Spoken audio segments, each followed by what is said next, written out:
Hello and welcome to Wizards, Warriors, and Words, a fantasy writing advice podcast. I'm Jed Herne, author of Across the Broken Stars, and I'm joined by my co-hosts for the first episode of 2022, starting with Michael R. Fletcher. Hi, I'm Michael R. Fletcher, author of Dark Fantasy, which is behind me, In the Dark. And Rob J. Hayes. Hi, I'm Rob J. Hayes, author of we'll go with Mortal Techniques. There we go. Nice. And this is our very first episode kicking off 2022. Can you believe it? This is season 3 of the podcast. We're splitting into How has no one stopped us from doing this? They have. I've just barricaded the front door. Oh, okay. All right, cool. Yeah, and it's soundproof, so you can't hear them trying to get in to stop us recording. Yeah. We so now we're in season 3. Are we going to start introducing a storyline? You know, like have an overreaching arc. Stop being monster of the week. And I think Fletcher should become the bad guy. Oh, I like it. It would be too obvious, don't you reckon? The shark episode where it's all just flashbacks to conversations we've previously had. Ooh. I like that. That's what this one is. I like that. This can be a nice little flashback episode. Well, that is totally on point. So nice work bringing that up, Fletcher, because I thought for today's episode to start off the new year, we could talk a little bit about last year and specifically some of the writing lessons that we learned and things that we discovered through the various projects that we did in 2021. So to kind of start this off, why don't we all go through and just briefly recap the stories we published last year and things we were writing last year, if we can talk about them. I don't know, some of you might not want to. If we can remember. Yeah, share exact details or just remember them in the first place. So Rob, do you want to kick off first? Sure. Okay, so last year, 2021, I published 2 new Mortal Techniques books. I published Pawn's Gambit, which was book 2, and Spirits of Vengeance, which was book 3. And I was writing. What did I write last year? I wrote books last year. I'm sure I did. I wrote book 4 of The War Eternal, Esker's book 4, and Sins of the Mother, right? Yes, Sins of the Mother, which is releasing May. Ooh, very excited. 2022. And I wrote my sci fantasy progression fantasy thing, which doesn't sound like I wrote a lot. What's the name of the progression fantasy thing? It's called Titan Hoppers. I'll probably be publishing it under a pseudonym. Interesting. Okay, that'll be cool to see how that goes. Crazy. Yeah, indeed. So you're like you're setting it up to tank like from day one. Yeah, pretty much. It's like if this fails, I'm just gonna be like, nah, forget that. It's a different genre and it's progression fantasy and all that lot. So I thought I'll go with a pseudonym and yeah. I mean, you did literally have books we were embarrassed about, though. No, all right. It's worthwhile remembering, Rob, in our last episode with Will White, you literally have the world's best-selling progression fantasy author say he likes your progression fantasy-esque stuff in the Mortal Techniques. So I know that's a pretty good. Send him a copy. I was like, all right. Could be worthwhile looking into, I think. Okay, so last year you had 2 releases, and then you had two projects that you were working on. Yes. Cool. And it's weird because it doesn't feel like I wrote much, but I'm sure I must have written more.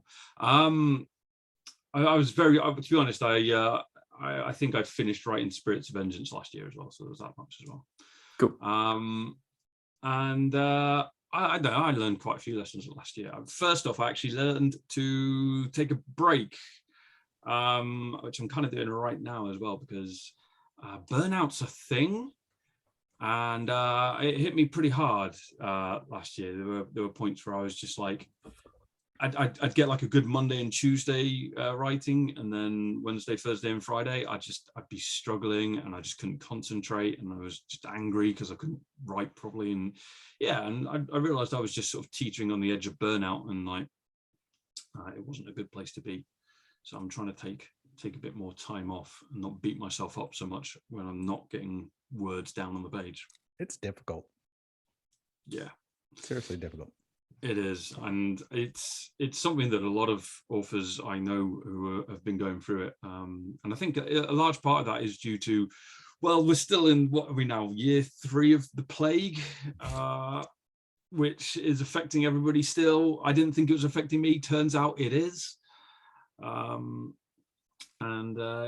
So burning out, trying not to do it, taking breaks. That's one of my big lessons learned. What would you say for writers who like aren't sure if they are or are not experiencing burnout? Like based on your experience, what would you say are some of the like warning signs or red flags or just hints that maybe you are experiencing this thing and you could benefit from taking a break?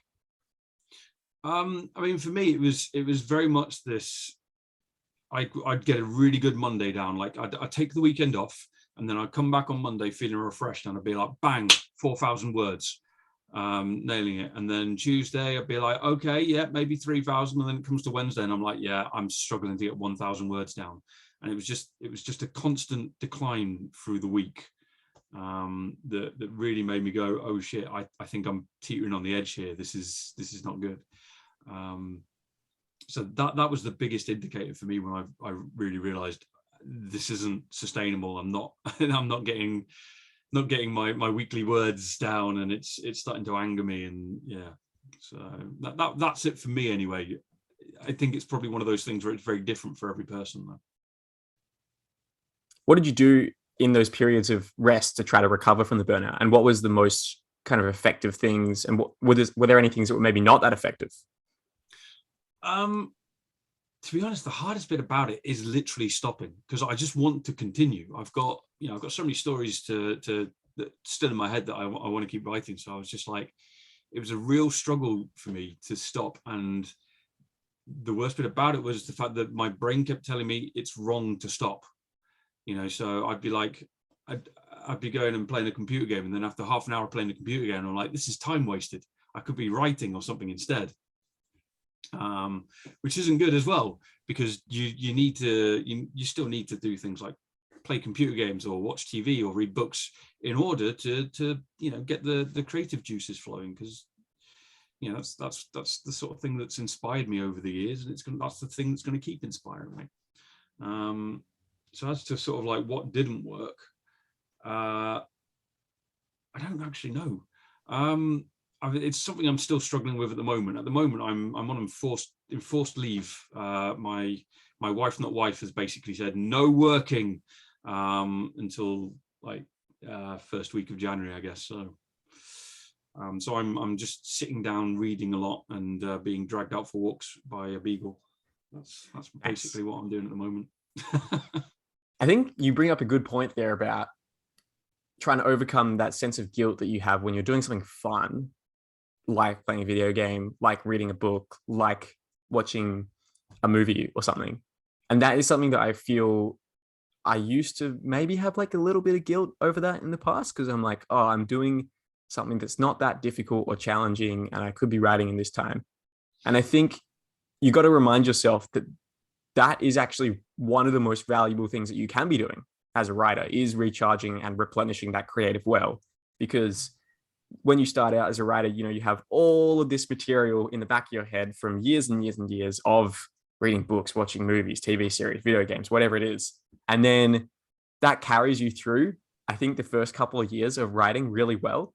But if you kind of just dedicate yourself solely to writing during that period, you do reach a point where you're like, I don't have any ideas left anymore. Like my creative well is really depleted because I haven't been adding to it. So yeah, trying to keep up that habit of doing these things is really useful. And I think the thing that helped me a bit with that personally, and maybe this is kind of a perversion of it, so it might not work for everybody, but something that's made me a lot less guilty about watching films recently is having a like document on my computer where every time I watch a film, I like just write down a couple of writing lessons that I've learned from it. And I've been doing it for the last half year or so. And it's been great because I'm like, I enjoy watching the film and I totally don't have my brain switched into that writing mode when I'm watching it. And then a few days after, I think about it again. I'm like, oh, this thing was really cool. And that sort of inspired me in this way. And then you write it down. And so it's kind of like the best of both worlds, where you get to enjoy doing this thing and you also get to like benefit from it in a meaningful, tangible way as a writer. And even if you don't do that, like there's still there's still total value to just sitting down and enjoying a book, because hopefully that's the experience that you're trying to create for your readers. And if you're not able to experience that yourself, then how can you possibly create that for someone else? Yeah, I think that's totally fair. Yeah, like you definitely need to keep reading, to keep watching, to keep doing these things. And yeah, part of it is definitely, yeah, you're picking up new ways to do things, new ideas, all of that lot. I mean, I've been working through a lot of Korean dramas on Netflix, watching through those, and I've learned some really good lessons, because there's some really good ones out there. And the way they do sort of like, it's the way they sort of tell the story, and the way they leave everything on these series of escalating cliffhangers. And yeah, the show's just like, they really hook you in and sort of like drag you along. So that's something that I've been like, ooh, interesting. That's awesome. Any particular ones to recommend? Yeah, there's been, I mean, obviously Squid Game's the big one. I'm sure most people have probably heard of that one. Oh yeah. But I recently watched a crime drama one called My Name, which is sort of about a lass whose father is a crime lord who dies, and then she goes on a bit of a revenge spree to try and find out who killed him, basically, and take revenge. And it was absolutely fascinating, and the characters felt so alive that it just dragged you in and really hooked you into it. It was kind of like, it was kind of the same level of immersion and feel for the characters that I got from reading things like Jade City and Jade War, and soon hopefully Jade Legacy. Fingers crossed. I really need to read that series. It sounds like it's totally up my alley. Amazing. It's honestly one of the best things I've read in the past few years. It's absolutely astounding. So it's yeah, Fonda Lee, the author, right? Yes, Fonda Lee. Yeah. I wonder if we should try to see if she wants to come on the show. I'd get her on. Go for it. Get everybody on. I think we should start aiming for the stars as well. Let's get Brandon Sanderson on here. I would die if we had Brandon Sanderson on. I'd be so happy. He's the best. Yeah, I'd love for that to happen. You're gonna get me in trouble. Yeah. That's all right, Mike. You can have someone on who I don't like or whatever. You can have some. I don't know. No, see, that won't happen because I actually like good writers. Oh. We're trying to get Brandon Sanderson on the show. I what knew are you you doing? were going to get me in trouble. God damn it. I walked right into that. Don't do this, Mike. I mean, to be fair, I'm listening to probably Cytonic by Brandon Sanderson at the moment, and it's not great. Don't you dare. Don't you dare. I've got Cytonic sitting right over here. I haven't started it yet. It's like my New Year's present to myself, and I'm very excited It's a for bit it. crap. Don't say it. Don't say it. It is. It's crap. We're trying to get Sanderson on the show. We're not trying to criticize him here. I just want to say I do not agree with any of these other comments that are flinging around from my co-hosts. And whatever is the opposite of condoning, I don't condone them. Consider them uncondoned. Condemning. Anyway, what is that? Condemning. Condemning. Oh yeah, condemned. Consider your comments condemned. Your comments are in condemning and condoning. They're very prison. close together, though, aren't they, Jed? I mean, which one are you really doing? I don't know anymore. I don't know anything anymore. I thought you guys supported me in my dream to talk to Sanderson, but it seems like it'll never happen now. Big sad. How about, we all love Abercrombie, right? Can we get him on? Yeah. Great. No concern. I mean, I love some of his books. No, Rob. What are you doing? I thought Red County was a bit shit. Oh, I love Red Country. Is it country? Or was it yes. county? Red County. That'll be like the follow-up in 20 years' time when he's like out of money and he's like, yeah, let's just cash in on this Godfather 3 style. I thought that's what Red Country was, just a cash in. Well, it'll be a double cash in. No, I mean, like Best Red Served Country. Cold and Heroes were pretty good. What's that? Best Served Cold and Heroes were pretty good. I mean, Heroes is amazing. I got to reread that. That was the book that made me really, really like Abercrombie. I think that was amazing. I've heard a lot of good about his new series, but I haven't read it yet. Yeah, I've been like sort of saving that until all 3 books are out, and now they're all out. I'm like, it's going to be a good couple of weeks when I get those and just can plow through the whole thing, because it sounds like it's been good, but haven't read it yet, so I'll reserve judgments. What were we talking about before we started criticizing the authors that I really wanted to get on the show and that I deeply I loved? don't know. We just started shit talking 2021 lessons learned, what we got published. That's right. Crap. Yeah. So what about you, Mike? What writing projects did you publish last year? What writing projects did you release last year? Sorry, work on last year. Yeah, so I think I released 2 books in 2021. She Dreams in Blood, the sequel to Blackstone Heart, and Norilska Groans, written with Clayton W. Snyder, which is currently an SPFBO finalist. Yay! Well done. But is Sorry, going to just an gonna lose to, SPFBO winner, please. probably either Forever King or Legacy of the Brightwash, I think. So I released those 2 books. I wrote an ungodly amount, and I think I wrote about 90,000 words in 3 false starts on the last on the last Obsidian Path book. You almost made a lot of people very happy there. Yeah, we'll talk about that later. So Ooh. I started it 3 times, got 20 to 30,000 words in or more like each time, and then just hated it. Fucking totally hated it. Trashed it, started again. And on the 4th time, it was also going to be a false start. I set it aside and was like, fuck, I just can't do this. I think I just walked away from it for a month, came back and was like, all right, dude, just read what you have, see if it actually really is as bad as you think it is. And when I read through it, it was actually a lot better than I thought. And I realized, looking at that, I'm kind of like, I suspect if I could dig up that very first false start, it probably would have been fine. I think I was just not in the right place to finish the book at the time. So as in terms of shit I got actually finished and written, finished the last Obsidian Path book, An End to Sorrow, actually just a couple of weeks ago, first draft. So it's currently out with my with a couple of beta readers. Sorry, what was that second one you mentioned? Is that the insect floating cities one? No. No, that's, so I did world building on that. There's, I don't know, 30,000 words of world building done on that thing and character development. The last Obsidian Path book. Got it. Wrote and finished that in 2021. Also had a false start. No, maybe not a false start.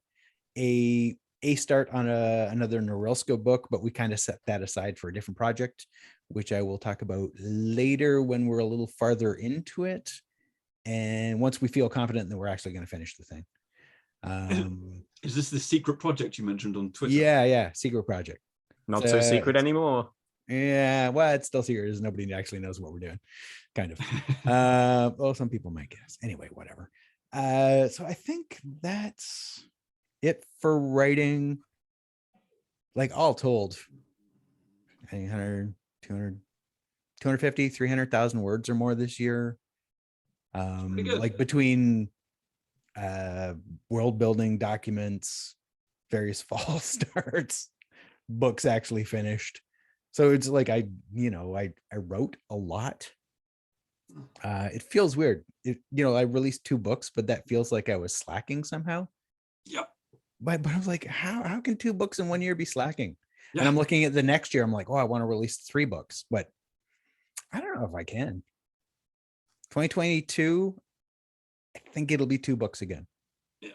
It feels like a slippery slope, doesn't it? It's like you get to the point where you're like, I should be writing more, I should be releasing more and more and more and more. And I right now have 1, 2, 3 books kind of on the go. And like you said, so many ideas. You got so many books you want to write, and there's not enough time, or there's enough time, there's just not enough me to do it all. And it's very frustrating. And like, I get burnout and I don't really know what to do with it. I kind of write until I burn out, and that's the way I deal with it. I write until I just fucking crash hard, and then I stop until I can write again, and then I just throw myself back into it. Like avoiding burnout. Like I can't stop until I have to. They're probably a smarter person would figure out some way of like pacing themselves, but it's like, it's go, hit the wall, lie on the floor, doing whatever you need to do, get drunk, play video games until you're kind of like, you lift your head up and look around and go like, I have an idea. I need to write this. See, I think that's Then pretty you're much back what into I've been doing, and it's not good. Yep. So yeah, I don't know about pacing myself either. Personally, I'm just like, yeah, I get to the point where I'm just absolutely exhausted and can't keep going. Yep. That could be almost worthwhile doing a full episode on burnout. Sounds like we've got a heap to talk about on the topic. Yeah, I think so. It might be a very depressing episode. We'll all wear. I think a festive good hats to depressing make it more episode every cheerful. now and then is a fantastic idea. Yeah. I mean, People like, the you want to dark be a side. writer. Here we go. Good luck with that. Are you ready for the pain? Nice. Yeah, in terms of stuff I did this year, this was kind of a weird one because this is the first year that I haven't published anything since Oh, you I fucking think slacker. 2018, which is kind of crazy. I mean, 2018 was like a short story or a few short stories that got published, so not the same level as novels and everything. But last year, 2020 had like 2 novels that came out. 2019 had 1 novel that came out. This year, nothing that came out. And yeah, it's probably the most I've ever written in terms of what I was working on was the interactive fiction game, The Siege of Treblin, which the other day I saw like the preview come up for the Steam store page for it, which is kind of cool. When's that out? What's that? When's it out? On the Steam page, it says March of next year. Right. Okay. I haven't finished editing it yet, so I don't know how solid that date is. You don't have time to stop. There's no downtime for you. Yeah. I don't think there'll be that much longer left. It's probably a few more days of editing the 3rd draft, then it's off to the play testers, and then it'll get proofread, which I don't really need to be involved in that much. Then some final edits about after that, and then it'll be slotted into their release schedule whenever it comes out. So yeah, like hopefully that should come out soon. Now I started writing this it would have been late 2020, but I pitched to them initially in like early 2020. So by the time it comes out, it will have been a 2-year project. And the total word count for this beast. Total word count is 260,000 words. Oof. So that is why I felt like I wrote a lot last year without actually publishing anything. That's pretty much a trilogy. Like, I mean, yep. Well, here's the thing, right?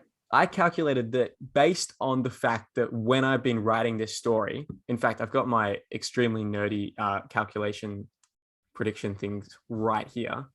Because I've mentioned this before on the show, but basically I keep a big Excel spreadsheet that just has all of my writing stats in it. I find it really motivating to see the numbers tick up. So where was it? I figured out that I don't know the exact stats here, but basically because I have to write and code the game simultaneously, it was like for an hour spent on this, I would get 60 to 70% as many words down as I would for an hour writing a regular novel. So actually it was even less. It was like probably close to 50%. So what I figured out is that the 260,000 words that I spent on this project would probably have been equivalent to close to 500,000 words on a regular novel type project. Jesus, that's impressive. Yeah, thank you. Yeah, it definitely feels like this year has been a huge exercise in endurance. And it's been great because I feel like it's really upgraded my ability to have a sense of writing stamina. Coming from my previous longest book was this thing over here, which was like Across Broken Stars, which was 80,000 words. And at the time I was like, wow, that's a lot of words. But this thing is, what's that, like more than 3 times longer than it and then some. So yeah, when it's all added up, the 3 books I've published so far, if you add all of their word counts together and then you add another Across the Broken Stars on the end of that, it's the same length as this one story. So yeah, anyway, basically I've just said it in 20 million different ways. It's been really long. That's probably been the main takeaway this year is this has been a really long and intensive writing project, but I think it's been super worth it.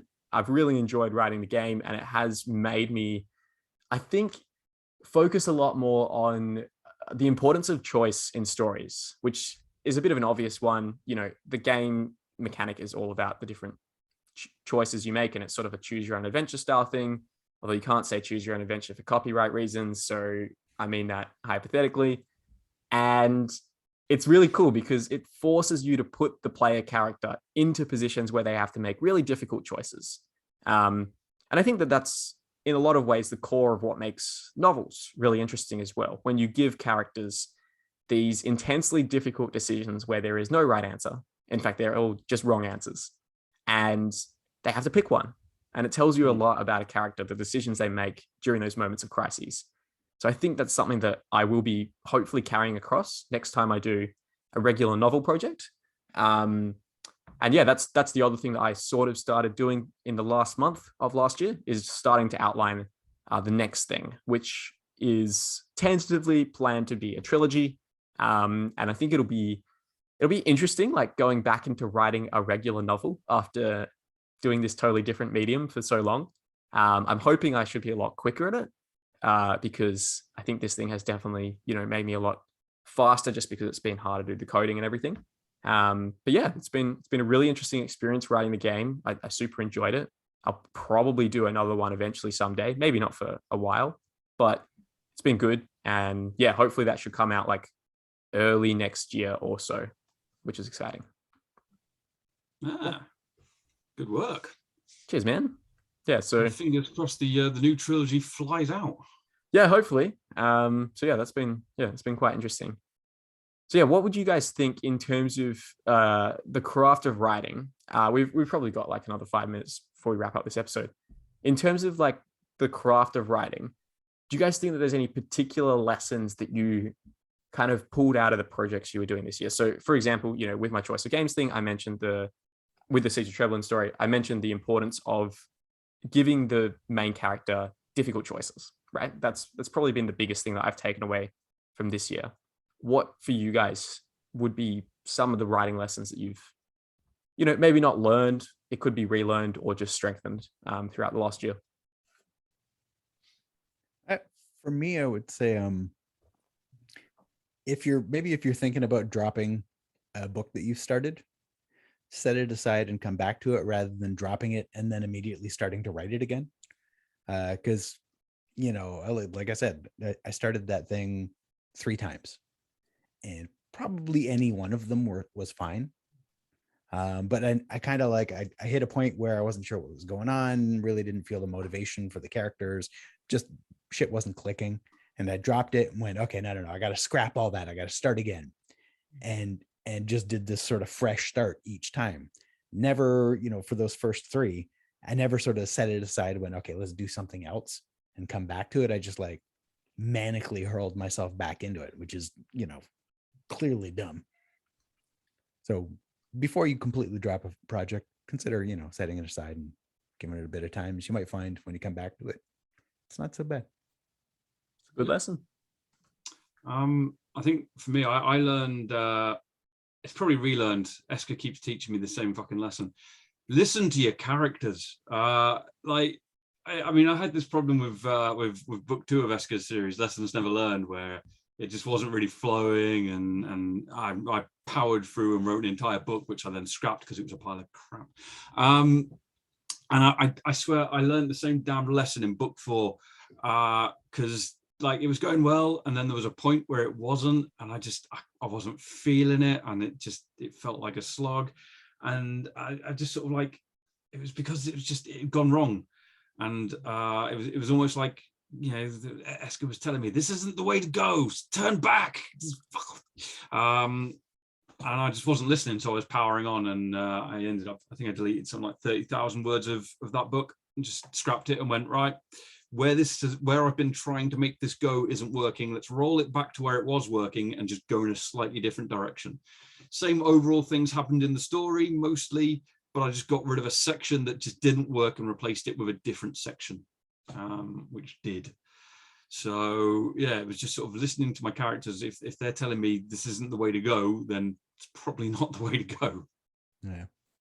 And I think the other lesson I keep learning, which is I learn with every single fucking book, is endings are difficult. Especially the ending of the last book of your trilogy. Holy shit, how are you going to make everybody happy? Like you want that sweet denouement, and yet you kind of want to leave something a little bit open, but you have to close things off. You have to finish off storylines, and goddamn, I wrote the ending for End of Sorrow 4 times before I was happy. And I think I got it because so far I've heard from 2 beta readers and they're like, thumbs up, fuck yeah. So that's good, but fuck, this is difficult. Yeah. It's easier just to write 2 books and then ignore book 3. Brilliant plan. Maybe I'll do Just that. a little jab to the ribs there. That's it. Just start the year off with some bruised rib bones. Nice stuff. Fucker. All right. Well, I think that's a good place to wrap up our first episode of the new year. Hope you enjoyed that, listening or watching to this. We're really trying to grow the podcast this year. So, if you are a listener of this and you've been a listener of this for a long time, really appreciate if you could go ahead and share this with a friend of yours who's into writing, or a friend of yours who isn't into writing but would enjoy listening to us for some reason, which apparently Rob was saying before we started recording, there is a market for that. It's There's true. people Some who people listen. just like listening to us because we chat, we're friends, we're company. That's it. Come join us. Come join Sit us. beside us. Put us beside on us. in the background. Don't talk. Just listen to us. But yeah, sit beside. No, you can talk. You can send us responses to episodes. That's how we get the conversation going. And we have actually had quite a few cool comments come through. So if you have been enjoying this, we'd really love to help this podcast grow. And the benefit of this podcast growing is it really makes it a lot easier to get big guests on. And that will counterbalance the fact that we've insulted all the authors I want to get on earlier in this episode. So maybe don't share this episode with those authors, but yeah, we'd love to get some bigger guests on. And the best way that you can help us do that is by sharing this episode with your friends or in writing groups that you're part of or whatever. And that will help a lot. Also, just want to say massive thank you to our patrons. We launched our Patreon just under a year ago, and it's been going really, really strong. So really thank you for all of our patrons for supporting us, especially a big thank you to our high tier patron, Daniel Henderson. So thanks for listening to our first episode of the year, and we will see you next week. Bye, everybody. Yeah.